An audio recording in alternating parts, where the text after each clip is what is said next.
종목 수다, 그녀들의 종목. 그녀들의 종목 콕. 그녀들의 종목 콕톡. 장 마감후 만나는 힐링 마무리. 손유빈, 손현정. 박수진입니다. 매일 오후 4시 그녀들의 종목 콕톡으로 인사드리는 손유빈, 윤희. 손현정, 현희. 박수진, 진입니다. 윤희, 현희, 진희 이렇게 유현진과 주식 코치들이 함께 종목들을 콕해서 시장과 종목에 대한 다양한 이슈에 대해 톡 나눠보는 시간인데요. 매일 오후 4시에는 종목 콕, 종목 톡 속에 숨겨진 알짜 정보와 함께 유현진이 여러분의 주식시장 힐링 마무리 책임지겠습니다. 네, 오늘 우리 시장 글로벌 증시 대비해서는 좀 선방했다라고도 평가할 수 있을까요? 전쟁 이슈에는 좀 둔감해진 것 같은데요. 다만 FOMC와 중국 시장, 홍콩 시장 급락을 지켜보면서 눈치 보는 장세가 계속 펼쳐졌습니다. 원달러 환율이 여전히 1240원 부근에서 움직이고 외국인이 7거래일째 현물 시장에서 팔자를 외치고 있다는 점도 여전히 부담인데요. 그래도 시장에서는 정책 기대주들 또 리오프닝 관련주들이 웃었던 하루였습니다. 네, 그렇습니다. 시장이 녹록지 않은 가운데 선별적으로 단기적 모멘텀이 있는 섹터와 종목만이 상승을 하는 모습입니다. 불공정 거래 의혹을 벗은 HLB가 급등을 했고요. 대규모 자금 조달 소식에 AT세미콘이 갭상승 상한가를 기록했습니다. 기관과 외국인이 오늘 담은 종목도 살펴볼까요? 인터파크, 하나금융지주, 아시아나항공, 카카오뱅크, LG디스플레이 등을 동시에 매수했습니다. 어려운 시장에서도 수익을 낼 수 있는 종목은 분명히 존재하죠. 오늘 저희와 함께 종목 얘기 나눠보시죠. 네, 오늘 코스피 코스닥을 이끈 종목들 속에는 어떤 스토리가 숨겨져 있을까요? 유현진 그리고 주코치님들과 함께 다양한 종목들 콕콕 찍어서 종목들이 보이는 톡톡 함께 나눠보시죠. 그럼 지금도 잘 나가지만 앞으로도 잘 나갈 잘난 주식들부터 저 현희와 함께 만나러 가실까요?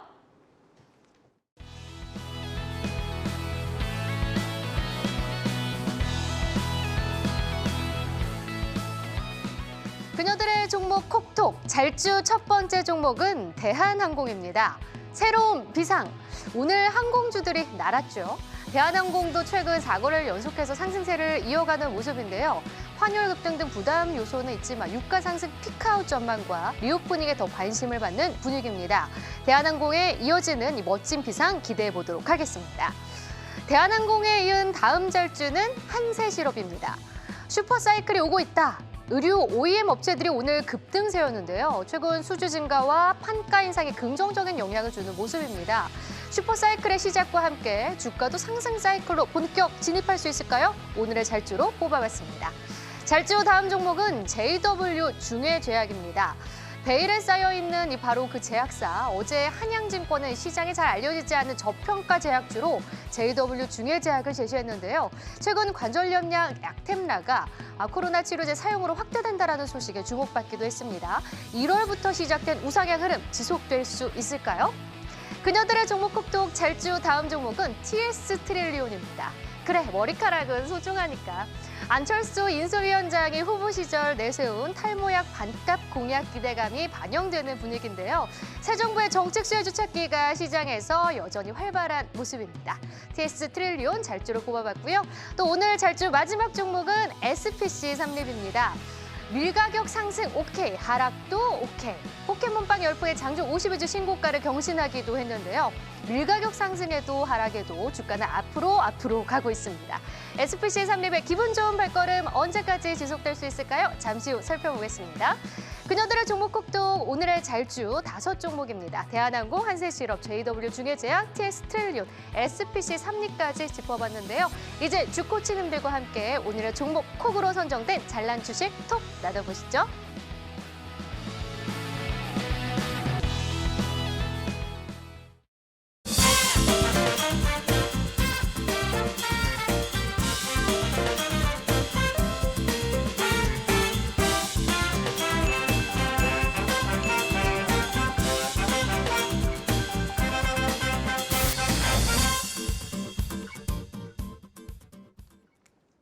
네, 그녀들의 종목 콕톡 함께하고 계십니다. 먼저 저희가 잘난 종목부터 살펴보고 왔는데요. 오늘의 주코치님들부터 소개를 해드리도록 하겠습니다. 민재기 KB증권 프라임센터 팀장, 박진희 유한타증권 선능력지점 부장 나오셨습니다. 어서 오세요. 안녕하세요. 네, 반갑습니다. 두 분 다 이제 저희 방송에 한번 나오셨다가 또 새롭게 또 찾아주셨는데 오늘도 또 좋은 토크를 기대를 하도록 하겠습니다. 먼저 잘주 첫 번째 종목부터 살펴볼까요? 첫 번째 종목이 SPC 삼립이죠. SPC 네. 삼립은 누가 가져오셨나요? 네, 제가 준비해 왔습니다. 네. 네. SPC 삼립에 대해서 먼저 이야기 좀 나눠주시죠. 네, 일단 최근 장이 좀 불안불안하잖아요. 네. 근데 SPC 삼립은 오늘 52주 신고가를 기록했다. 장중에. 네, 장중에 기록했다는 점에서 상당히 좀 의미 있는 흐름이 아닌가 싶습니다. 그래서 이제 왜 이런지에 대해서 이제 고민을 좀 해봤는데요. 일단 우리 음식료 관련된 종목들은 이 밀 가격에 가장 예민하게 좀 반응을 하거든요. 그럼 곡물 가격이 가장 예민하게 반영을 하는데 곡물 가격이 지금 계속 올라가고 있는 상황입니다. 네. 뭐 러시아, 우크라이나 쪽, 우크라이나 특히나 이제 곡창지대 그때 이슈가 생기면서 지금 계속 강세를 보이고 있는데도 불구하고 이 원가가 많이 올라가는 거죠. 왜냐하면 우리는 밀이라든지 이런 분들 해외에서 계속 수입을 해오니까 그 올라가는데도 불구하고 그 원가를 판가에 전가를 지금 잘 하면서 제가 봤을 때는 SPC 삼립이 좀 올라가는 그런 부분이 좀 있는 것 같고요. 또 하나는 이제 다들 잘 아시는 이제 그 포켓몬빵. 포켓몬빵의 인기가 굉장하죠, 예, 사실. 그 돌풍이라고 하는데 저는 아직 못 먹어봤는데 2주 만에 하루는 350만 가셨다면서요? 개가. 네네네. 제가 저희 집 1층에 편의점이 있어서 네. 항상 아파트 올라가기 전에 들렀다가 사고 싶으셔서. 한번 먹어보고 그죠? 주식 판단을 하는데 도움을 얻고자. 오늘 또 네. 얘기하기 전에 한번 드셔보셨어야 근데 되는데. 이 뭐 사기 판다고 그러더라고요, 거의. 쉽지 않더라고요. 그죠? 다 매진이라고 네네. 막. 그래서 그러면 주가가 더 가는가 뭐 이런 생각하면서 아. 고민을 하게 됐습니다. 네. 저희도 사무실의 젊은 직원은 정말 인기라고 그러더라고요. 이게 오픈런을 해야지 살 수 있는 정도래요. 그 안에 있는 그 띠부띠부씨. 스티커, 네. 그거 막 모은다고 네, 그래가지고 그게 물어봤더니 그 중고거래로 4, 5만 원에 맞아요. 팔린다고 하더라고요. 그런다고 그러더라고요. 빵값이 엄청 1,500원인데. 참 그러니까. 웃기죠. 네, 그래서 지금 그 중에서 무슨 초코 무슨 빵이 제일 네. 인기라더라고요. 돌아온 초코, 돌아온 또 초코. 먹어보진 않았어도 얘기는 들어가지고. 그 네. BTS에서 또 그러니까. RM이 SNS에 올린 효과가 좀 큰 것 같습니다. 근데 SPC 삼립 같은 경우에 이제 우리가 음식료 전체에서도 볼 수 있을 것 같은데 사실 음식료들의 주가가 좀 희비가 엇갈리는 모습도 있잖아요. 근데 네네네. SPC 삼립은 계속 잘 가더라고요. 네, 사실 원래는 이제 음식료 산업은 같이 주가가 좀 동조화되기 마련인데 네. 지금 완전히 차별화되고 있거든요. 예를 들어서 제가 오기 전에 이제 한번 이렇게 체크를 해보니까 라면 쪽의 대표인 농심, 많이 그리고 빠졌죠. 네, 삼양식품 이런 것들은 주가가 지금 거의 많이 전저점을 빠졌죠. 이탈하려고 네, 위태위태한 많이 그런 상황이거든요.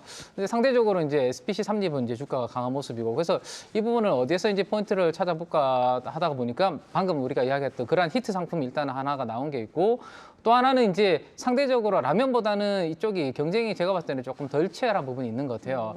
저는 개인적으로 이제 빵을 되게 좋아하거든요. 근데 지금 시장에 빵돌이시네요. 네, 빵돌. 네, 빵을 되게 좋아합니다. 밀가루를 되게 좋아합니다. 라면도 좋아하고. 네. 근데 지금 시장이 거의 재편이 파리바게트가 거의 시장 점유율을 거의 그렇죠. 뭐 재편했다. 네. 예전에 우리가 보던 일부 브랜드들은 거의 지금 잘 찾아보기 좀 힘든 그런 부분이 있거든요. 그게 하나가 있고 또 하나는 지금 이제 우리가 코로나 때 많이 먹었던 게 밖에 못 나가면서 라면을 많이 먹었지 않습니까? 네. 그러니까 라면은 2020년, 2021년까지 되게 실적이 좋았습니다. 근데 이제 그 부분이 지금은 좀 상대적으로 좀 안 좋은 부분이고 코로나 때 이제 밖에 외부 외출을 못 하다 보니까 이제 상대적으로 지금은 이제 풀리고 있잖아요. 그래서 리오프닝 관련주로 SPC 삼립은 좀 차별화된 그런 움직임도 좀 보이고 있는 게 아닌가라는 생각도 있고 마지막으로 수급적인 부분이 좀 있는 것 같아요.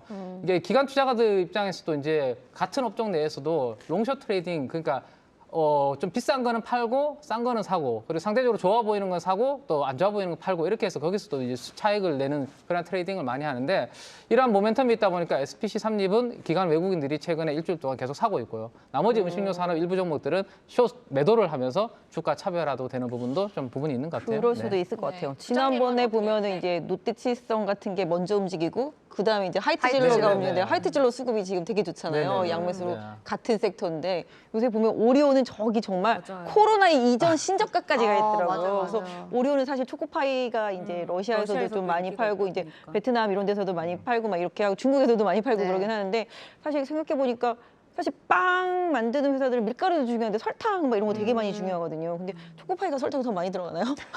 그래서 정말 많이 주가가 바닥에 있더라고요. 그래서 저는 오늘 보면서 저 오리온도 망하지만 않으면 진짜 주가가 저가라서 한번 관심을 갖고 봐야 되지 않을까. 전쟁만 끝나면 올라가지 않을까. 뭐 이런 생각을 했는데 그 SPC 삼립은 확실히 뭐 예전에 그 불닭볶음면 삼양처럼 삼양, 네. 예, 이런 히트되는 상품이 있어서 상당히 좀 시장에서 각광을 받고 있는 것 같아요. 그럼 여기서 좀 고민을 할 수 있을 것 같아요. 그러니까 음식료에 관심이 있는 투자자들이 지금 계속 눌려 있는 오리온을 조금 더 관심을 가질 건지, 아니면 SPC 삼립은 계속 올라가고 있잖아요. 그럼 이런 종목들을 오히려 달리는 말에 타야 되는 건지 조금 고민이 될 것 같은데요. 사실 좀 편안하게 투자하려면 방금 우리 부장님께서 이야기하신 것처럼 하이트 진로 같은 이런 완전히 리오프닝 관련된 쪽으로 아예 기울든지 예, 그쪽은 완전히 리오프닝 쪽이니까 색깔이 완전히 다르죠. 음식료에 대해서도.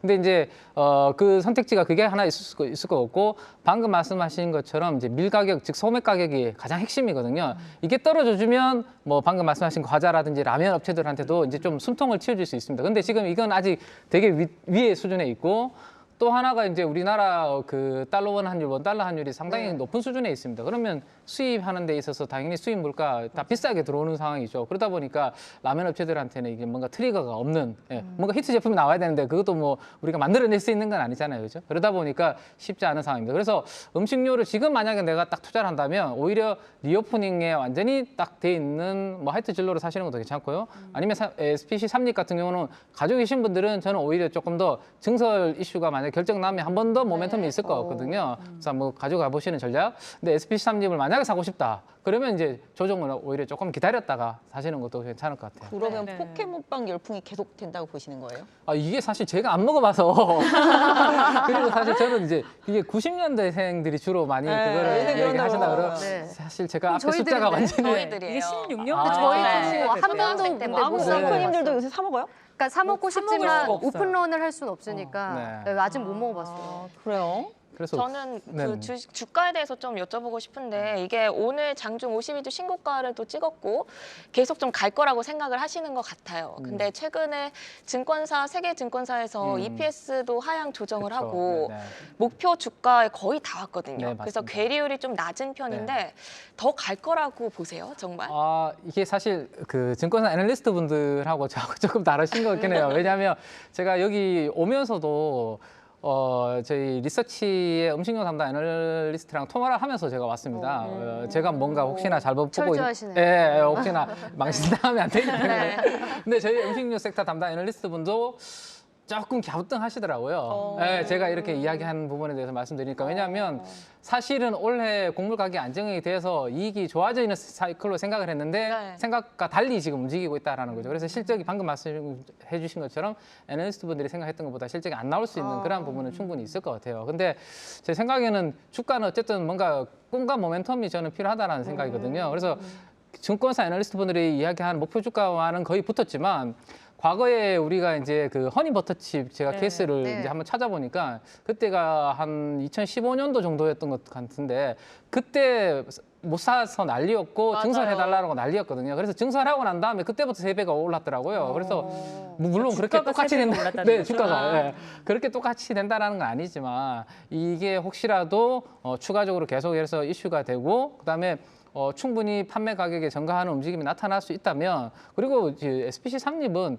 밀가격이 올라갈 때 시차를 두고 주가도 같이 올라갔고 오히려 주가가 밀가격이 떨어지면 실적이 좋아지면서 주가는 더 세게 올랐더라고요. 제가 네. 과거 12년 동안 추이를 쭉 보니까 그래서 애널리스트 목표 주가는 거의 다 왔지만 가지고 계신 분들은 조금 더 꿈을 한번 가져보셔도 되지 않을까. 네. 네. 네. 오늘 네. 음식료 섹터를 잘 많이 안 봐서 네. 저는 음식료 섹터 중에서는 항상 이제 뭐 롯데칠성이나 네, 하이트진로나 뭐 제일제당이나 뭐 이렇게 농심 이런 맞아요. 것만 보는데 삼립 보니까 SPC 삼립 많이 올랐더라고요. 근데 항상 저도 이제 뭐 증권사 직원 아니고 개인 투자자 입장으로서 봤을 때도 과연 지금 이 환율에 지금 이 밀가루 가격에 뭐 각종 원자재 가격 다 올랐는데 이익을 얼마나 더 많이 낼 수 있는가 고민해 보면 또 주가는 또 많이 올랐고 그 다음에 아까도 말씀하셨지만 허니버터칩도 증설하고 나중에 폭삭했거든요. 그 다음에 꼬꼬면이라고 한때 네. 열풍 있었던 맞아요. 그것도 증설하고 그 다음에 죽었거든요. 그래서 항상 이 빵 같은 이렇게 기호식품 같은 경우들은 항상 유행이 되게 빨리 지나가는데 그래서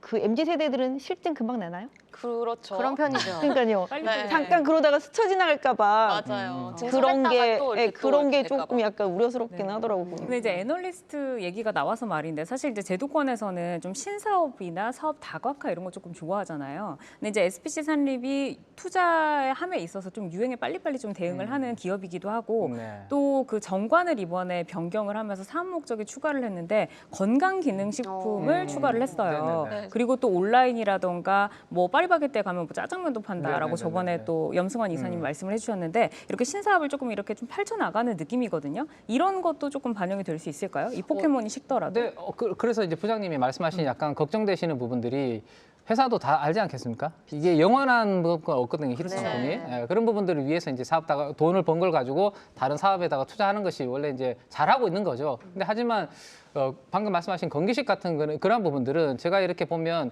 건기식을 대신 이제 그 생산해주는 회사가 있고 네네. 그 브랜드를 파는 이제 회사들이 있는데 맞아요.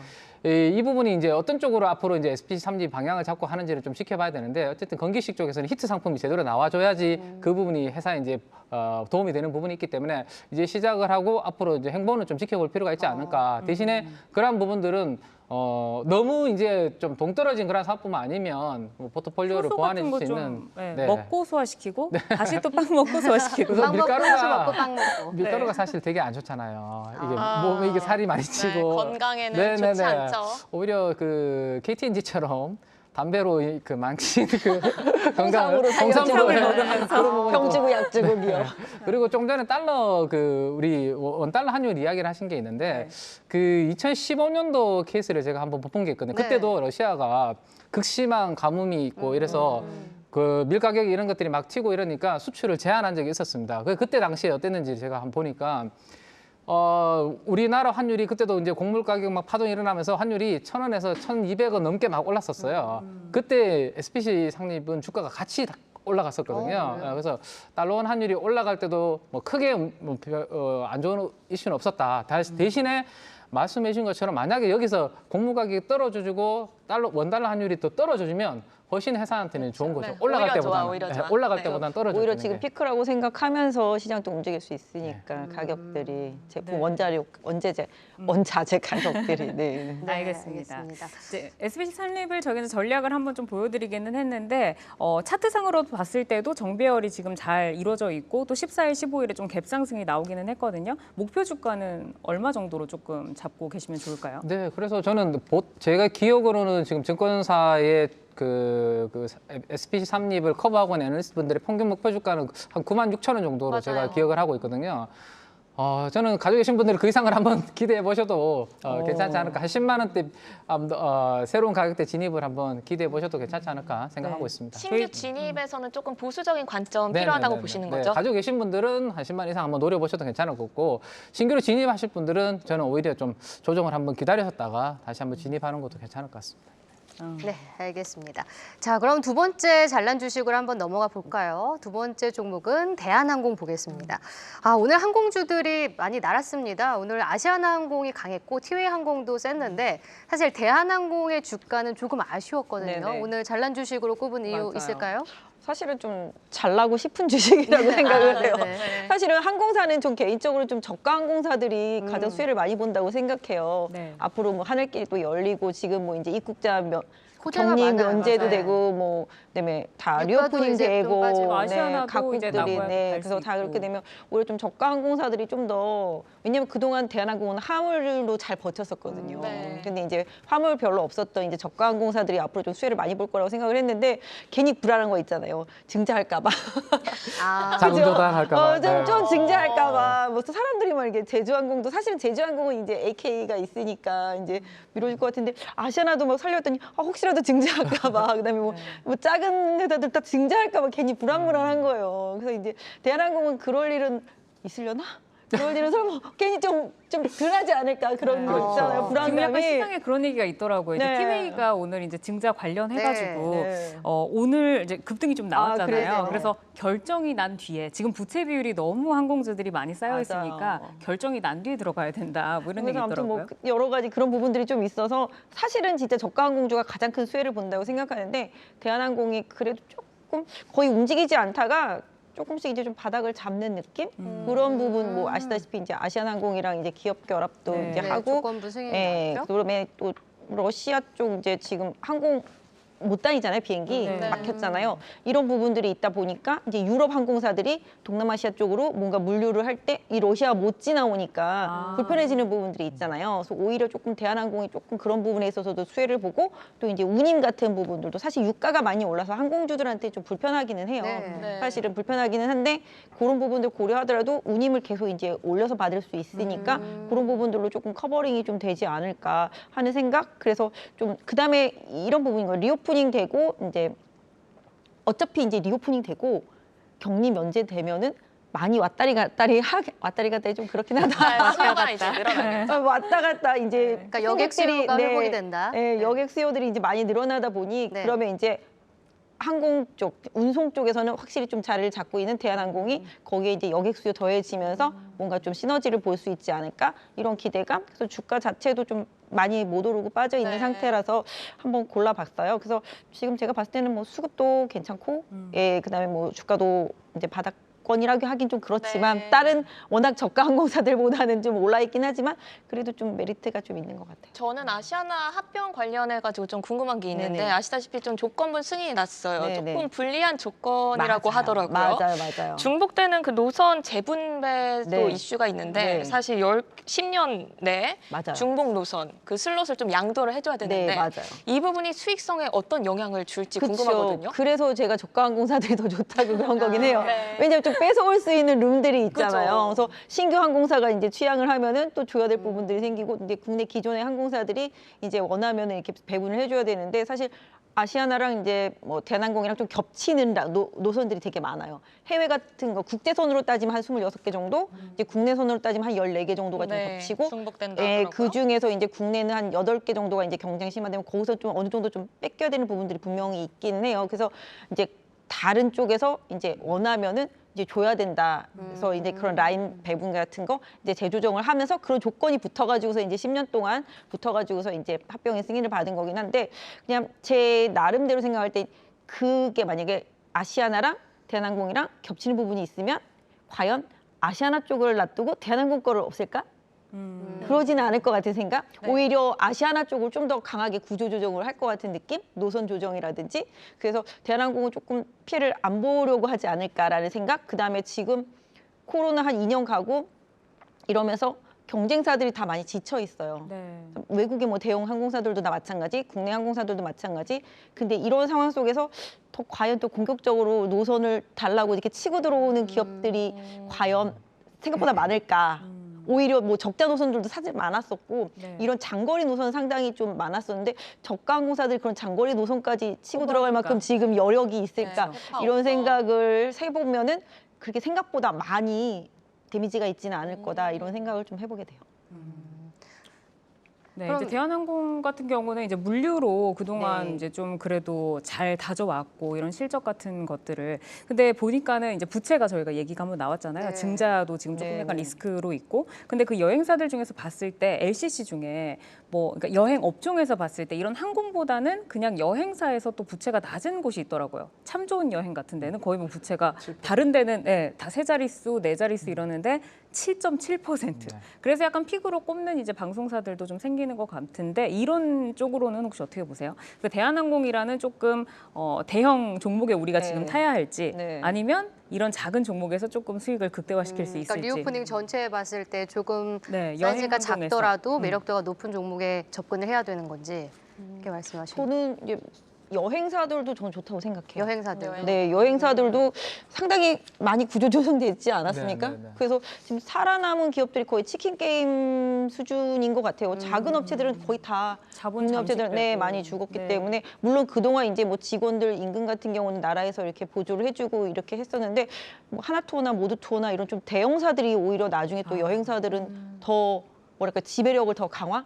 작은 그 여행사들 뭐 아까 뭐 참 좋은 여행 뭐 노란풍선 뭐 많이 있었잖아요. 네네. 그러니까 그런 기업들도 분명히 좋긴 한데 이게 좀 확실히 좀 기본적으로 좀 네트워크가 잘 되어 있는 대형 그런 여행사들. 특히 근데 여행사들이 예전처럼 이제 오프라인보다는 온라인에서 이제 많이 강하죠. 이제 온라인 예약도 하고 상품. 네, 그래서 그런 부분들 계속 이제 뭐 강화시키고 뭐 이제 뭐 구조조정 많이 했고 이제 인건비 절감 이런 부분들도 많이 돼 있기 때문에 오히려 좀 대형 여행사들하고 아까 말씀하신 대로 좀 그런 여력이 있는 그런 여행사들 한 몇 개 정도만 확실하게 좀 살아남지 않을까. 옛날에는 정말 우후죽순처럼 엄청 많았었거든요, 여행사들이. 그래서 제가 볼 때는 이번 코로나를 계기로 해서 여기도 좀 구조조정이 확실히 좀 되지 않았을까 싶어요. 그러니까 대형 종목이나 아니면 지금까지 자본을 잘 지키고 있는 종목이나 좀 선별적으로 투자를 해야 된다.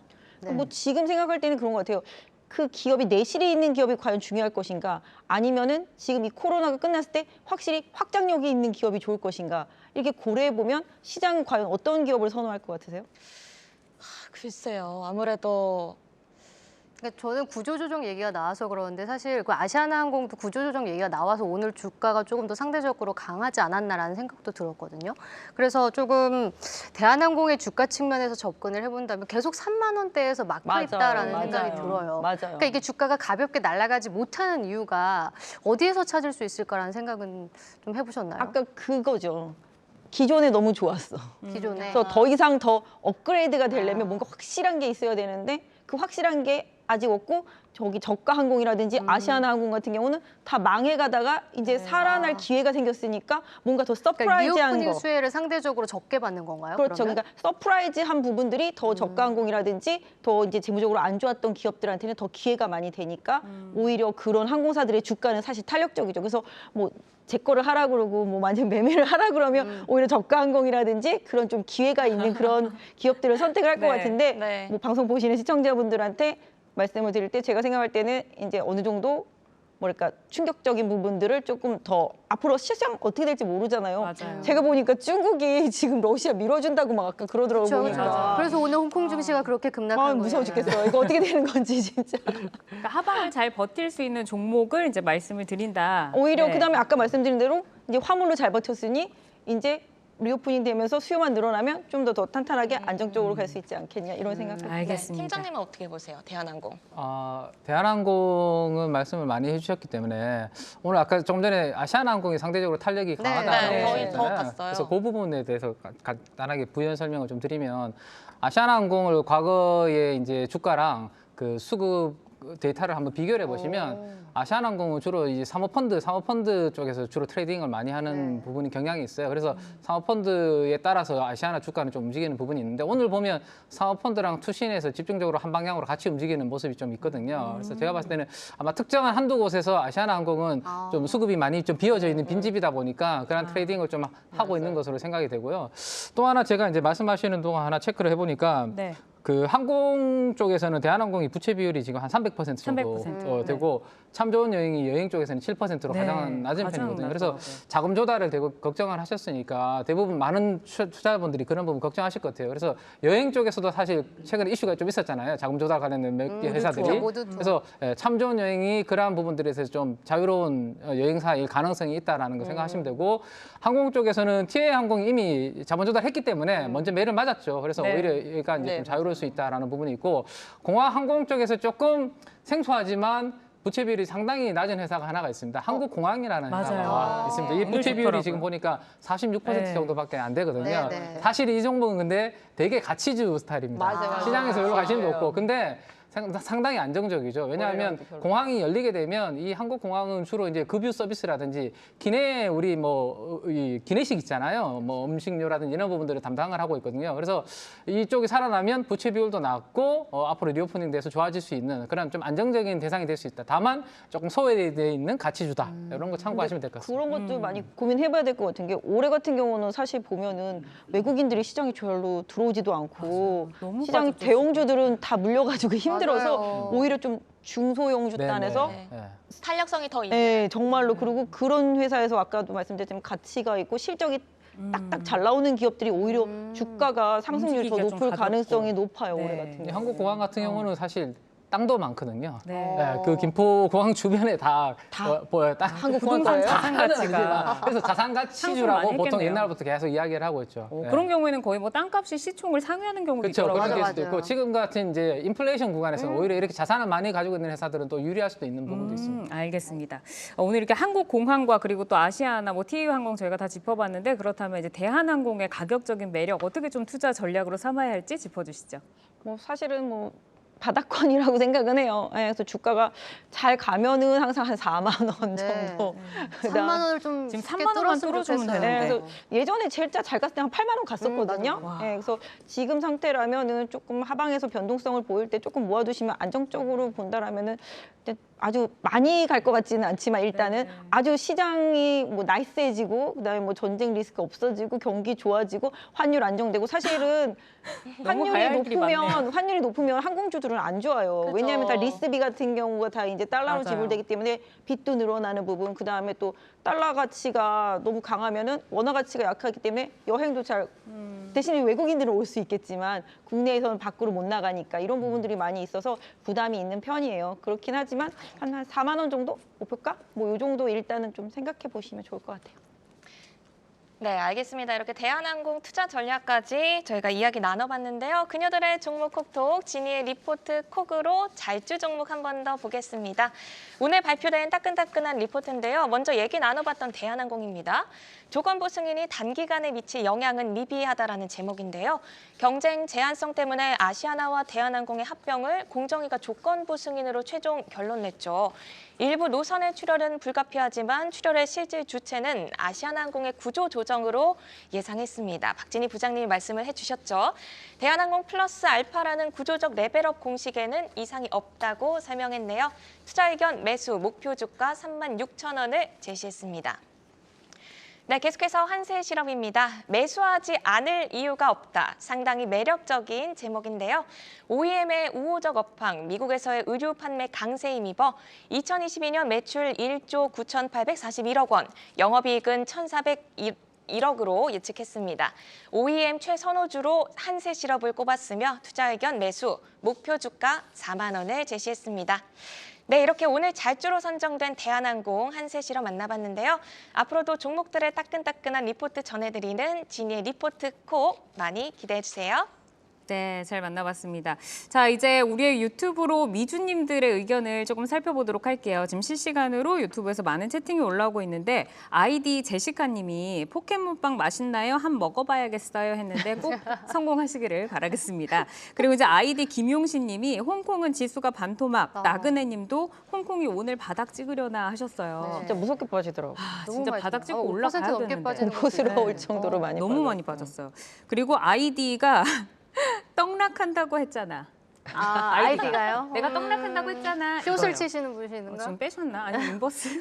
네, 이제 포켓몬빵 국내에서 먹기엔 아깝다. 방탄으로 홍보해야 한다라고 하셨는데 네. 뭐 이제 진짜 해외 나가가지고 팔리면 SPC 3립이 뭐 나스닥 상장설이 나올 수도. 가나요, 나스다. 꿈과 희망까지 얘기를 해보고 아이디 양봉하이님께서 FOMC 대비해서 현금화를 많이 했는데 궁금하네요 하셨어요.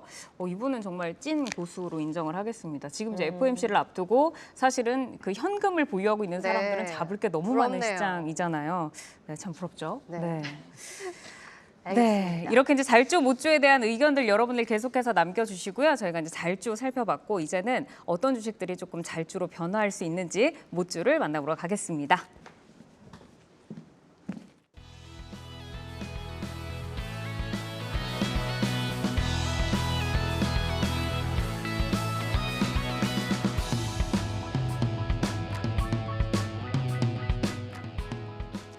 그녀들의 종목 콕톡 못주 첫 번째 종목 살펴보시죠. SK이노베이션입니다. 유가에 웃고 울고 국제유가 급등 구간에 주목을 받던 SK이노베이션이 최근 3거래일 약세 흐름을 보이면서 52주 신저가 부근까지 내려갔습니다. 지금 현재 수급도 주가도 받쳐주지 못하는 모습인데요. 1분기 실적 전망은 여전히 긍정적인 시각이 유효한데 유가의 진정세와 함께 주가도 힘이 빠져버리는 걸까요?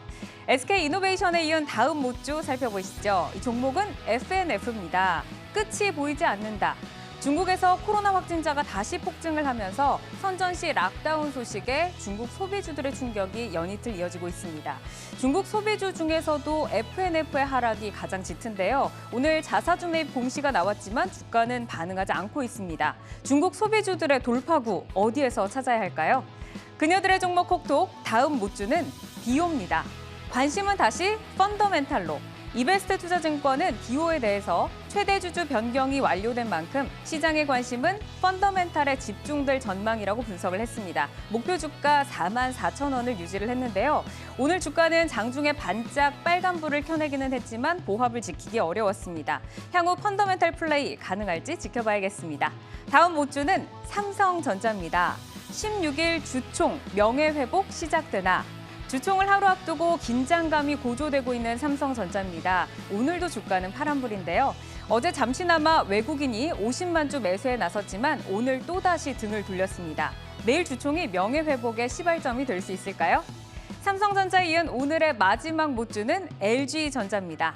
나 먼저 갈게. LG전자도 올 초 이후 주가가 하향 곡선을 그렸습니다. 최근 몇 거래일 다소 진정되는 모습인데요. 오늘은 외국인 기관이 동시에 사자를 외쳐주면서 4거래일째 주가를 잘 지켜내고 있습니다.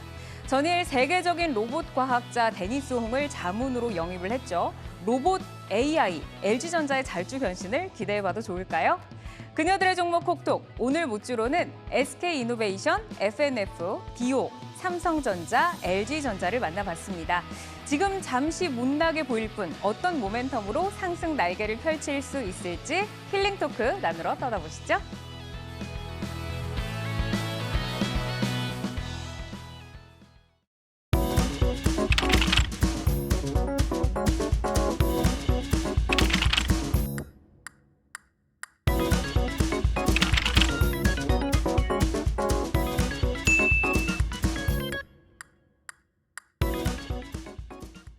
네, 그녀들의 종목 콕톡 못난 주식 5종목 살펴보고 왔습니다. 먼저 삼성전자에 대해서 좀 얘기를 나눠볼 텐데요. 우리 민재기 팀장님이 가져오셨습니다. 네네. 일단 최근에 GOS 관련 이슈가 굉장히 뜨겁죠. 맞아요. 그것도 있고 내일 또 주총이 있더라고요. 네. 이거 관련해서 좀 얘기를 해주셨으면 좋겠고 어떤 점에서 모주로 들고 오셨는지 간략하게 한번 들어볼게요. 모주가 지금은 못 가지만 갈 수 갈 있는 수 있는, 향후에 갈 수- 예뻐질 수 있는. 그게 언젠지는 몰라도 되는 거죠? 네네네. 아, 자신이 맞추셔도 없으신 돼요. 거예요, 지금? 바꿔야 되겠다. 미우놀이 새끼주 뭐 이런 걸로. 네네. 맞아요. 이유놀이. 알겠습니다. 시간이 조금 걸릴 것 같아서 네. 방금 말씀해주신 GOS라든지 이런 부분이 이제 게임 옵티마이징 서비스라고 해서 게임 최적화 서비스인데 네. 우리가 이제 저는 이제 게임을 나이가 좀 있어서 스마트폰으로 게임을 잘 안 하는데요. 네. 보통 우리 젊은 분들은 이 스마트폰 좋은 거 쓰는 이유가 고성능 게임을 즐기기 위해서 저처럼 이제 폴더폰 쓰는 이유도 그런 부분들이 있거든요. 근데 이게 이제 고성능 게임을 막 돌리다 보면 이게 견디지를 못하는 거죠. 네. 그래서 이게 열이 많이 나니까 네. 그거를 이제 좀 약간 인위적으로 이제 줄여주고 하는 그런 기능들이 그러니까 있었는데 성능을 떨어뜨리는 성능을 거잖아요. 자체적으로 떨어뜨리고 네. 그래픽이라든지 이런 부분들을 좀 줄여주는 그런 부분들을 했는데 약간 이게 이제 꼼수가 이제 발생을 하는 바람에 이게 소비자들한테 완전히 지금 이번에 문매를 지금 맞고 있는 네. 그게 제가 봤을 때는 상당히 심각한 네. 상황이라고 생각이 듭니다. 플랫폼 긱벤치 네. 거기에서도 퇴출이 됐더라고요. 맞아요. 네. 삼성전자 기기로는 네. 처음이래요, 퇴출된 게. 음. 그만큼 좀 불명예스럽죠. 맞아요. 그렇죠. 이게 왜냐하면 타격이 우리 커요. 중국 이 기존에 뭐 네. 샤오미라든지 오포라든지 이런 회사들이 거기에서 이제 퇴출됐는데 네. 우리나라 삼성전자 그러면 그래도 애플하고 거의 하이엔드급 그러니까 네. 좀 되게 그렇죠. 좋은 스마트폰 제품으로 우리가 이제 분류가 되는데 이렇게 돼 버리면 삼성전자도 거의 중저가 하이, 스마트폰 네. 네, 이런 식으로 취급받을까봐 이미지가 되게 중요하잖아요. 네. 저는 그 부분이 상당히 좀 걱정적인 부분이 이번에 네. 있더라고요. 그래서 내일 주총에서 이런 부분들을 어떻게 이제 뭐 또 소비자들의 불만을 좀 잠재워 줄지 아마 상당히 지금 궁금해하시고 주목을 많이 하실 것 같습니다. 네. 업데이트 해가지고 고쳐놨다는데. 아 근데 그게 만만치 않더라고요. 아, 네. 예. 나는 궁금하다. 게임을 왜 핸드폰으로 하지? 글쎄요. 걸어다니는 이동하면서 하려고? 핸드폰 컴퓨터 누워서 그렇게 하려고? 고사양의 게임을? 그렇게 고사양의 게임을? 혹시 게임 하시는 분 PC로 계신가요? 여기서? 저는 안 게임은 하는데. 없어요. 아무도 안 하세요? 아니 저도 안 하는데 보면은 요새 하는 게임들 보면 다 근데 오토인가? 되게 좋은 휴대폰 갖고 자동으로 계시는데 근데. 둘이 그러니까. 다 똑같이. 아, 예. 그런 거 쓰시네요. 둘이 똑같은 거 아니에요? 뭔가 그냥 부장님께서 전문가들 사이에서 신버전인 것 좀 인기 같은데. 있는. 네. 아니 근데 게임을 다 오토로 젊은 사람들은 돌리더라고. 자동으로 막 해놓고 이렇게 아. 쳐박아둘 건데 고사양이 그렇게 필요한가 싶은 생각이 그렇게 하는 거는 게임 이제 안 하는 사람은. 업그레이드 시켜가지고 약간 그 아이템 키우는 같은 거죠. 거 팔고 그렇죠. 이런. 계속 이제 근데 뭐 지금 그럼 고사양을 원하는 게임 다른 건가요? 저희는 지금 화질도 몰라요. 있고 아무도 그런 안 게 있지 하니까. 않을까요? 다 몰라. 카카오 그래서 프렌즈 게임 이후로는 안 해봐가지고. 아 지금- 거기 있는 게임도 많이 하죠. 네. 그러니까 삼성에서 지금 휴대폰 관련해서 노이즈가 있다라고 말씀해 주셨는데 저희가 사실 지켜볼 게 많습니다. 메모리 업황도 봐야 되고 뭐 파운드리 쪽도 봐야 될 거 같은데 지금 6만 전자 아닙니까? 오늘 그게 종가를 제가 확인해 보니까 완전. 69,500원이었나요? 네, 불쌍하네요. 그런 것 같아요. 그래서 이제 6만 전자 얘기도 나오고 5만 전자 얘기도 조금씩 나오고. 그 조심하셔야 말이 돼요. 씨가 된다고 죄송합니다. 읽었는데. 제 사과하겠습니다. 다시 삼키세요. 댓글 100만 개 달립니다. 그래서 이제 삼성전자에 대한 고민이 상당히 많을 것 같아요. 많은 네네. 투자자분들이. 근데 메모리 업황은 그래도 조금 1분기가 이제 저점을 해서 좀 나아진다라는 말이 많던데 맞습니까? 그렇게 이제 기대는 하고 있는데 네. 사실 이게 IT 제품은 경기의 사이클에 되게 민감하게 반응을 하고 있거든요. 근데 지금 전반적으로 경기 자체가 지금 뭐 살아나다가 지금 중국도 지금 갑자기 이렇게 셧다운 해버리고 이렇게 돼버리면 맞아요.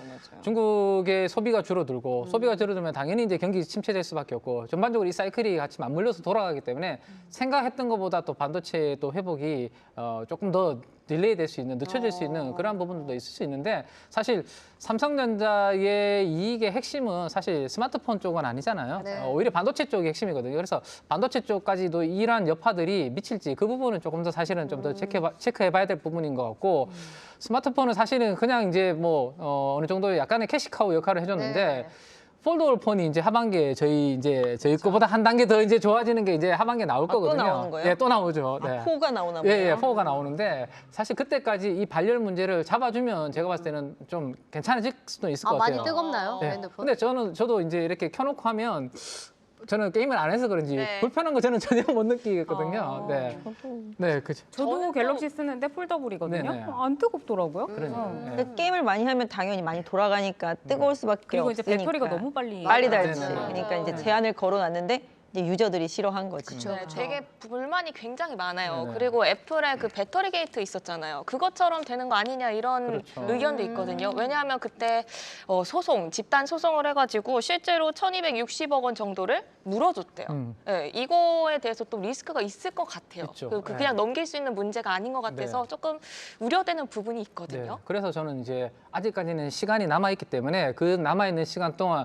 최대한 삼성전자에서 잘 노력하셔가지고 이번에 그 문제를 해결해야죠. 해결해 네. 주시면 진짜 감사한 일인데 만약에 그게 해결이 잘 안 나. 왜냐하면 이게 발열 문제라는 게 쉽지는 않은 것 같더라고요. 저도 이제 반도체 쪽을 이렇게 보면 반도체는 오히려 더 점점 미세화되고 있잖아요. 이제 저전력 이 되고 필요하고 소형화되고 있고 고성능을 요구하고 그러다 보니까 점점 작아지고 있는데 이게 근데 데이터는 많이 돌아가야 되고 그래픽도 많이 사용하다 보니까 이 작아진 그 반도체 칩에서 이 발열 문제가 생길 수밖에 없는 거죠. 근데 이걸 조정하는 게 정말로 중요한 기술이고 그래서 이게 앞으로 TSMC하고 삼성전자하고의 뭔가 또 미래를 또 나눌 수 있는 네. 그런 부분도 생길 수 있을 것 같거든요. 그래서 앞으로 시간이 남아 있기 때문에 삼성전자한테 저는 희망을 좀 걸어보고 또 기다려 봐야 될 것 같아요. 아직은. 네. 반도체 가격도 TSMC 올리잖아요. 이번에 네. 삼성전자도 올릴 가능성이 좀 높아지고 있고 사실 미국도 그렇고 국내도 그렇고 반도체 안 좋았던 부분들이 이제 또 러시아가 또 있잖아요. 원재료 가스, 가격이. 특수가스라든지 뭐 네온가스? 여러 가지 네. 그런 것들이 안 오다 보면은 뭐 지금 재고가 한 3개월치 이 정도밖에 없어서 문제가 전쟁 길어지면 좀 크게 문제가 생길 수 있기 때문에 그런 부분들도 좀 영향을 많이 준 것 같고 또 삼성전자는 단순히 실적만으로만 놓고 볼 수 있는 종목이 사실 아니잖아요.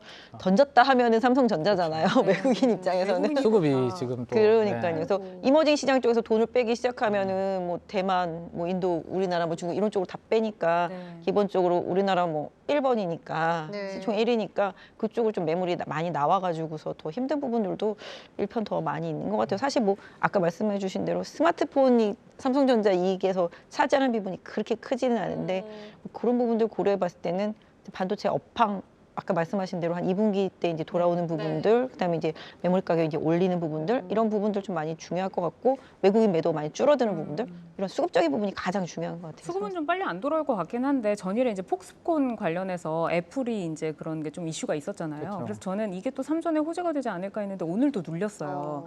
근데 이제 이번에 신정부의 공약 가운데서 이제 이런 반도체 글로벌 강국으로 올라서겠다라는 공약이 있거든요. 이건 혹시 삼성전자에 혹시 호재로 작용하진 않을까요? 감사한 기존 정권에서 일이죠. 조금 네. 많이 눌렸으니까. 감사한 일이긴 한데 제가 봤을 때는 뭐 어쨌든 지금 바이든 대통령의 정책이 어쨌든 반도체 생산 라인을 미국으로 두고 싶어하는 그쵸, 왜냐하면 그쵸. 이번에 공급망이 좀 약간 안 좋은 이슈를 겪었기 때문에 반도체를 자국에서 맞아요. 생산하는 게 그쵸. 상당히 중요하다는 그 부분을 느꼈거든요. 맞아요. 그래서 우리나라 국내에서 삼성전자를 이제 앞으로 이제 이 팹을 더 증설하는 부분에 있어서는 제가 봤을 때 미국과의 조율이 분명히 아마 있어야지만 진행될 수 있는 부분이 있을 것 같고 어쨌든 정부에서 정책적으로 밀어준다고 하면 왜냐하면 우리가 그 일본 사태를 겪으면서 우리가 아베 사태를 겪으면서 반도체 소부장 기업들이 상당히 경쟁력이 그쵸. 진짜 많이 올라왔습니다. 그쵸. 그쵸. 시간을 벌어주고 자금을 밀어주고 그쵸. 또 삼성전자와 하이닉스에서도 도와줬거든요. 그쵸, 그 개발할 그쵸. 수 있을 정도로 같이 맞아요. 협력을 해서 그래서 충분히 정부에서 정책적으로 만약에 새로운 정부께서 밀어주신다면 뭐 그 부분은 감사합니다. 네, 올릴 수 있는 알겠습니다. 상당히 감사한 일이죠. 네네. 네. 그럼 조금은 기다려봐야 되지만 이제 긍정적인 이슈들을 좀 생각을 해보자라는 전략에서 삼성전자 그러면 가격 전략은 어떻게 세워보면 좋을까요? 저는 이제 우리 짧게 들어볼게요. 네, 부장님 말씀하신 것처럼 지금 당장 뭐 얼마를 목표하기는 그렇고요. 지금 외국인들이 어쨌든 매도가 계속 나오고 있는 상황이기 때문에 우리나라에서 뭐 비차익 매도도 많이 나오고 있고요. 어쨌든 대형주 쪽으로 매도가 많이 나오고 있는데 이 매도가 멈춰주면 다시 뭐 저는 언제든지 이미 많이 빠져 있는 상태이기 때문에 7만 전자 위로는 쉽게 올라갈 수 있을 거라고 생각됩니다. 그래서 단기적으로는 외국인들 수급 흐름을 계속 좀 체크를 하시면서 보시는 게 좋을 것 같아요. 알겠습니다. 네, 수급 흐름이 굉장히 중요하다고 말씀을 해주셨습니다. 그러면 다음 모주 LG전자로 넘어가 볼게요. 부장님이 가져오신 종목이죠. 네. 1월 이후에 계속 우하향하다가 최근 3거래일 조금 좋았습니다. 네, 네. LG전자가 이제 전장 사업의 성장이 가속화되면서 흑자 전환하겠다 뭐 이런 전망도 나오는데 사실 그런 전망에도 불구하고 투심, 거래량이 조금 약세예요. 이 부분 어떻게 보세요? 지금 대형주들이 다 지금 불편한 상태예요, 지금. 그리고 또 특히 이제 지금 보시면은 삼성전자도 마찬가지고 LG전자도 마찬가지지만 기본적으로 지금 이제 코로나 때문에도 힘들었지만 또 그다음에 반도체 부족 이런 부분들이 상당히 LG전자한테 되게 힘들었어요. 왜냐하면 기본적으로 LG전자는 안 되는 이제 휴대폰 접고 네. 이제 또 안 되는 태양광 접고 네. 그래가지고서 이제 비용적인 부분들을 이제 커트 해가지고서 좀 구조조정이 된 상태에서 지금 이제 자동차, 이제 자율차라든지 이런 전장 쪽 사업이 이제 좀 집중력을 가지고 있기 때문에 이쪽이 좀 좋아질 걸 기대하고 있었는데 또 이제 이 러시아가 네. 이제 계속 이렇게 물고 늘어지면서 전 세계가 이제 지금 힘든 상황이잖아요. 그러다 보니 또 그다음에 차량용 또 반도체 없으니까 또 차를 많이 못 만들고 차를 많이 못 만드니까 전장이 못 들어가고 이게 계속 연속이잖아요. 예전에 뭐 애플카 이슈 때 잠깐 오르기도 했습니다만은 그래서 기본적으로 제가 봤을 때는 LG전자는 지금 가전은 뭐 좋고 항상 프리미엄 캐시카우고요. 네, 캐시카우고 그 부분을 떠나서 이제 전장 쪽에다 이제 사활을 걸은 상태이기 때문에 뭐 어저께 그 뉴스 보니까 뭐 세계적인 로봇 유명한 무슨 베네수엘라로 그분도 영입을 네 했죠. 그분도 영입을 했다라고 그러더라고요. 그래서 계속 이제 로봇이 또 전장이랑도 같이 맞닥뜨려지는 부분 분명히 있고요. 그래서 LG전자도 지금 계속 좀 변화를 시도하고 있는 상태인데요. 주가 자체가 워낙 뭐 12만 원 예전에 저점이 한 11만 한 5천 원 정도 되니까 거의 예전 저점에 근접한 네. 상태라서 가격적인 메리트가 분명히 좀 있고 그다음에 아까 말씀드렸던 대로 지금 시장의 최악의 상황을 다 많이 반영하고 있는 상태. 근데 최근 한 며칠 동안 외국인이랑 기관이 좀 사더라고요. 맞아요. 그래서 한 12만 원에 대한 지지력이 어느 정도 좀 있구나라는 느낌. 그래서 지금은 못난 주식이지만 또 이제 조금만 있으면 또 시즌이 돌아옵니다. 에어컨의 시즌이 또 돌아옵니다. 그래서 그런 부분을 고려했을 때 이제는 조금 눈여겨봐도 되지 않을까 싶은 생각이 드네요. 네. 알겠습니다. 이게 주가 측면에서도 사실 작년 1월에는 애플카 이슈로 20만 원 근처까지 갔었잖아요. 그 전에는 뭐 12월에 상한가도 갔던 LG전자인데 맞아요. 지금 그 위력이 정말 사라졌습니다. 가격 전략 그럼 세워주실까요? 뭐 개인적으로는 12만 원 선 정도에서 등락할 때 좀 모아두시면은 나쁘진 않을 것 같고요. 한 14, 5만 원 정도까지는 갈 수 있는 여력이 있다. 왜냐면 바로 얼마 전에도 15만 원 원저리까지 갔다가 네, 급락한 네. 거거든요. 그래서 그 정도까지는 좀 여력이 있다라고 보여주고 또 이제 에어컨의 시즌이 아직 멀었나? 그래도 봄만 되면 잘 팔리거든요, 에어컨. 그래서 그런 부분들, 그래서 가전에서 받쳐주는 부분들에 대한 기대감, 뭐 기본적으로 그런 부분들을 좀 기대할 수 있을 것 같고요. 일단 반도체 문제.